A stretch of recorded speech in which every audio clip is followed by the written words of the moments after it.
बिस्मिल्लाहिर्रहमानिर्रहीम। अस्सलाम वालेकुम स्टूडेंट। आज हम सर्किट जो है उसको कैलकुलेट करना, उसको एनालाइज करना सीखेंगे कि किस तरह से हम सर्किट कैलकुलेट कर सकते हैं।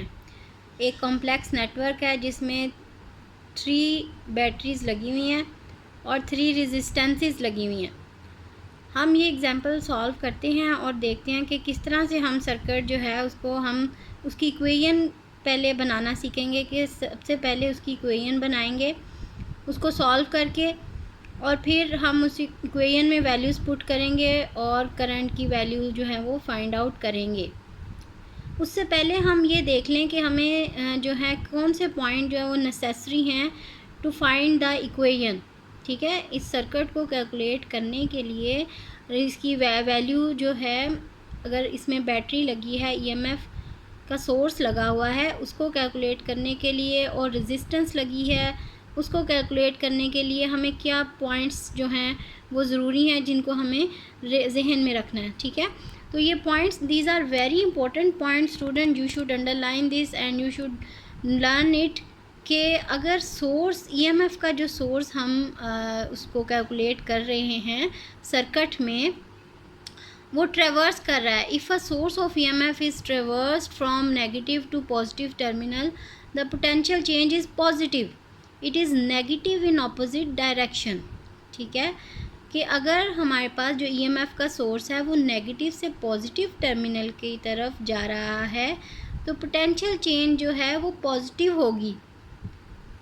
देखें, पॉजिटिव से जा रहा है, नेगेटिव टू पॉजिटिव टर्मिनल जा रहा है, नेगेटिव से पॉजिटिव की तरफ जा रहा है अगर सोर्स जो है ईएमएफ का। ठीक है, ये तो पॉजिटिव से नेगेटिव की तरफ आ रहा है ना। अगर हम ये लूप लेते हैं एक, और एक ये लूप लेते हैं, अगर हमारा सोर्स जो है ईएमएफ का वो नेगेटिव से पॉजिटिव टर्मिनल की तरफ जा रहा है, तो मैंने आपको कहा था एक चीज़ ये हमेशा ज़हन में रखें कि अगर नेगेटिव से पॉजिटिव की तरफ जा रहा है, करंट की डायरेक्शन नेगेटिव से पॉजिटिव की तरफ है चार्ज की, तो इसका मतलब ये है कि यहाँ पे ये गेन कर रहा है एनर्जी। ठीक है, एनर्जी गेन कर रहा है नेगेटिव से पॉजिटिव की तरफ जाते हुए। तो यहाँ पे क्या साइन आएगा, इसके साथ एनर्जी गेन करने के लिए पॉजिटिव साइन आएगा। ठीक है, और अगर पॉजिटिव से नेगेटिव की तरफ ट्रेवर्स कर रहा है सोर्स, पॉजिटिव से की नेगेटिव की तरफ जा रहा है सोर्स, तो इसका मतलब वो एनर्जी लूज़ कर रहा है। नीचे आते हुए, नेगेटिव साइड पे आते हुए, पॉजिटिव हाई पोटेंशियल कंसीडर होता है, नेगेटिव लो पोटेंशियल कंसीडर होता है। हाई से लो की तरफ आते हुए लूज़ कर रहा है एनर्जी, और लो से हाई की तरफ जाते हुए एनर्जी गेन कर रहा है। एनर्जी जब गेन करेगा, हमेशा ये ज़हन में रखें, उसके साथ पॉजिटिव साइन आएगा ईएमएफ के साथ, जो हम सर्किट में उसको कैलकुलेट करते हैं। और जो ईएमएफ जिसके जो लूज़ कर रहा है एनर्जी, पॉजिटिव से नेगेटिव की तरफ ट्रेवर्स कर रहा है, उसके साथ हमेशा नेगेटिव साइन आएगा। ये दोनों पॉइंट्स आप अच्छी तरह से ज़हन में रख लें, नोट कर लें।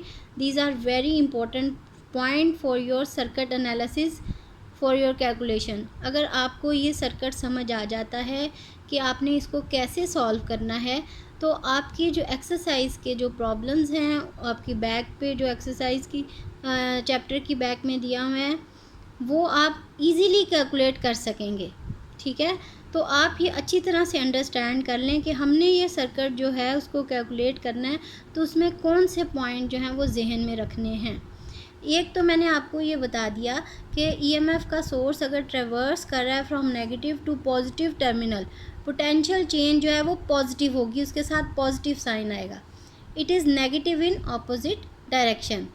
अब रेजिस्टेंस की बात कर लेते हैं। अगर रेजिस्टेंस जो है is traversed in a direction of current, the change is potential is negative, it is opposite in opposite direction. ठीक, अगर तो डायरेक्शन करंट की डायरेक्शन में ही आ रही है रेजिस्टेंस, ये करंट की डायरेक्शन में ही रेजिस्टेंस आ रही है जो कि हम चूज़ कर रहे हैं लूप, और ये अभी आपको मैं बताती हूँ कि लूप कैसे चूज़ करेंगे हम। तो ये करंट की डायरेक्शन में ही अगर रेजिस्टेंस आ रही है, ट्रेवर्स हो रही है, तो उसके साथ हमेशा नेगेटिव साइन आएगा। अगर opposite to the direction of current जा रही है तो रेजिस्टेंस, तो फिर इसके साथ पॉजिटिव साइन आएगा। ठीक है, अब हम जो है अपनी एग्ज़ाम्पल की तरफ आते हैं स्टूडेंट। ये एग्ज़ाम्पल आप अच्छी तरह से इसको समझ जाएंगे, अंडरस्टैंड कर लेंगे, तो आपके लिए बाकी जितने भी कॉम्प्लेक्स नेटवर्क सर्किट हैं उसको सॉल्व करना इजी हो जाएगा। आई होप कि ये जो 2 पॉइंट्स हैं आपने इसको अच्छी तरह से ज़हन में रखा है और इसको लर्न करेंगे आप, तो आपके लिए सर्किट एनालाइज करना ईजी हो जाएगा।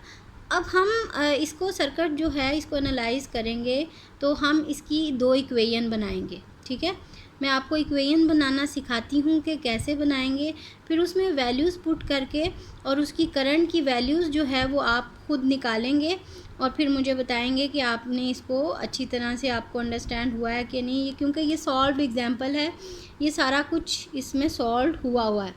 बस ये जो वैल्यू है इक्वेशन की, ये इक्वेशन किस तरह से बनी है, ये वाली इक्वेशन ये फर्स्ट लूप की इक्वेशन है और सेकंड लूप की जो इक्वेशन है वो आपने ये जो e-2 वाली इक्वेशन है, ये इक्वेशन बनाना मैं आपको सिखा रही हूँ कि किस तरह से हम इस इक्वेशन को बनाएंगे। That is difficult. तो अगर ये समझ आ जाएगा तो आपके लिए सर्किट को एनालाइज करना भी ईजी हो जाएगा।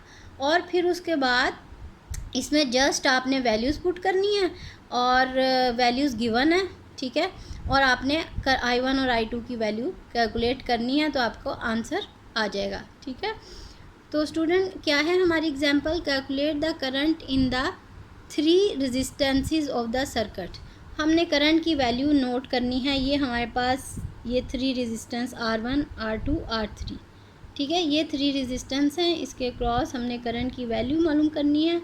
और जो EMF है बैटरी की वो E1, E2, E3, ये 3 EMF दी हुई हैं।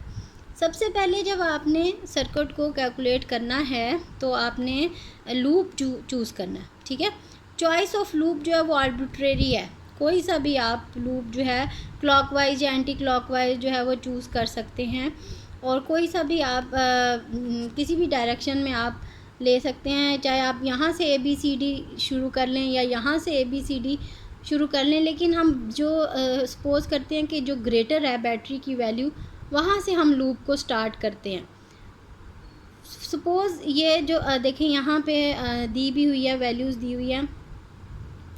यहाँ पे E1 की वैल्यू दी हुई है 40 वोल्ट दी हुई है, E2 की वैल्यू जो है वो 60 वोल्ट दी है, E3 की वैल्यू 50 वोल्ट दी हुई है। ठीक है, R1 10 ohm, R2 30 ohm, R3 जो है 15 ओहम, ये वैल्यूज़ दी हुई हैं। ठीक, तो हम कोई सा भी लूप जो है वो फर्स्ट चाहे आप ये वाला फर्स्ट चूज़ कर लें और यहाँ ABCD लिख लें। ठीक है, या आप ये वाला चूज़ कर लें लूप। ठीक है, कोई सा भी लूप आप पहले चूज़ कर लें, उसको I1, इसको I1 कह दें या इसको कह दें।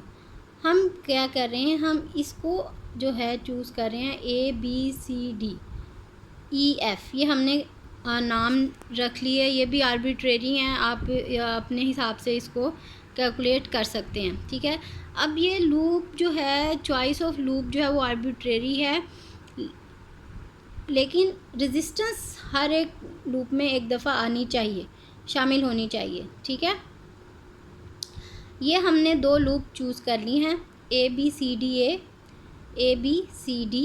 एक ये लूप है, और ABCFE। ठीक, EBCFE ये दूसरा लूप है। ठीक हो गया, ये I1 है, इसको I1 कह दिया पहले वाले, क्योंकि ये पहला लूप है, फर्स्ट है, इसलिए I1 कह दिया, और ये सेकंड लूप है, इसको I2 कह दिया। ये हो गई चॉइस ऑफ लूप। ठीक है, अब हम क्या करते हैं, करंट की डायरेक्शन जो है वो भी देखते हैं, क्लॉकवाइज रखनी है कि एंटी क्लॉकवाइज, ये भी आप अपने हिसाब से, आप अगर क्लॉकवाइज रखना चाहते हैं तो ये ज़हन में रखें, ये ज़रूरी है कि दोनों लूप जो हैं, दोनों सर्किट ये जो हैं बन रहे हैं लूप्स, इनमें I1 की डायरेक्शन या I2 की डायरेक्शन अगर आपने क्लॉकवाइज ली है तो दोनों में ही क्लॉकवाइज रखेंगे। अगर आपने एंटी क्लॉकवाइज चूज़ की है तो दोनों में एंटी क्लॉकवाइज रखेंगे। ऐसा नहीं है कि इसमें क्लॉकवाइज चूज़ कर ली, इसमें एंटी क्लॉकवाइज, ये नहीं होगा। दोनों में या तो क्लॉकवाइज है तो दोनों में क्लॉकवाइज, अगर एंटी क्लॉकवाइज है तो दोनों में एंटी क्लॉकवाइज रखेंगे। ठीक है, तो ये उसकी डायरेक्शन भी हो गई और चॉइस ऑफ लूप भी हो गया। अब हम किरचॉफ वोल्टेज रूल जो है, सेकंड रूल जो है, वो हम पहले 1 पे लूप पे अप्लाई करेंगे और पहली लूप की इक्वेशन बन जाएगी। फिर दूसरे लूप पे अप्लाई करेंगे तो दूसरी लूप इक्वेशन बन जाएगी। तो हम देखते हैं अब इक्वेशन कैसे बनती है।